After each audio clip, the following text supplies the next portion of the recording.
Ma passion vient de mon enfance. En fait, j'ai toujours évolué dans un milieu artistique. Salut à tous, moi c'est Fab Lato de Fab Lato Design. Je suis un artiste illustrateur.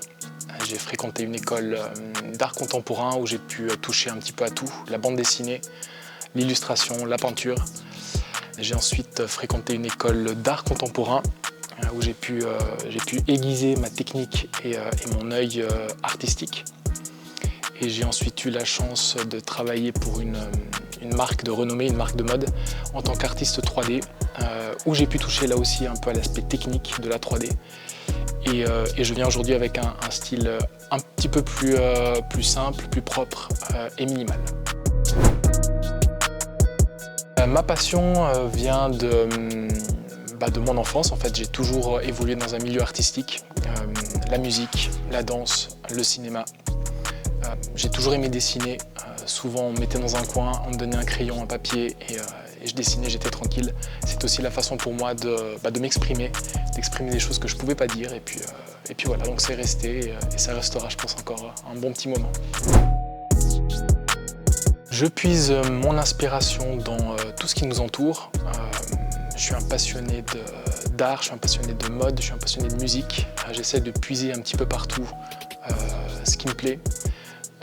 Pour citer des artistes que j'affectionne tout particulièrement, on a Pablo Picasso, ou alors Bruno Munari ou Vassili Kandinsky, donc des artistes assez célèbres.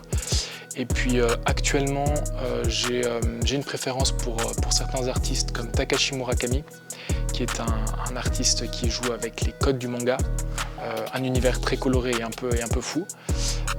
Mais ça peut passer donc de l'univers manga à l'univers du tatouage, notamment avec le tatoueur Moganji qui utilise lui une seule ligne pour faire ses tatouages. C'est assez impressionnant. Et puis ça peut passer aussi par des artistes du design comme Philippe Stark, qui a lui toute une connotation éthique à son travail. Actuellement, je travaille sur des Face Lato. Alors vous allez dire, qu'est-ce que c'est que les Face Lato? C'est en fait la contraction de Face et de Fab Lato. C'est une famille de visages au trait minimal, mais à fort impact, qui permettent de susciter une émotion. C'est propre à chacun. Et puis voilà. Derrière mes designs, il y a l'envie de susciter quelque chose de très graphique, de très significatif. Et c'est quelque chose qui reflète mon style de vie, qui est un style de vie assez simple, assez minimal, il n'y a pas besoin de grand-chose pour avoir du plaisir à faire ce qu'on fait. Et d'ailleurs, quand on me dit que mes œuvres me ressemblent, ça me fait plutôt plaisir, donc je le prends comme un grand compliment. J'ai eu l'occasion de collaborer avec certains artistes pour du textile, ou des collaborations par exemple avec un ami qui fabrique des néons, ou une autre connaissance qui lui est plutôt dans la poterie, dans le manuel. Donc voilà, j'ai eu l'occasion de faire pas mal de petites collaborations qui ont donné naissance à des petits projets sympas.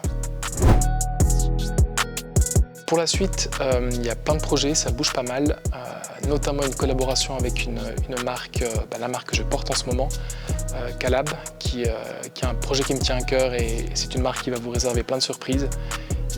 Il faut rester connecté et les suivre. Des expositions qui sont prévues fin de cette année, début d'année prochaine, dans des galeries, dans des festivals, dans des cliniques aussi. Et puis un projet pour lequel je travaille en ce moment avec les Face Lato, c'est la création de visages qui reprennent chaque signe du zodiaque. C'est un projet qui plaît beaucoup et que j'ai plaisir à faire. Le conseil que j'aurais voulu recevoir, mais que j'ai reçu en fait en commençant ce parcours, c'est de jamais abandonner, de toujours être motivé. Je sais que ça peut paraître un petit peu bateau, mais c'est quelque chose qui est très important. Jamais se laisser abattre et puis surtout de bien s'entourer, de créer des liens et de connaître un maximum de personnes. Ça peut toujours servir.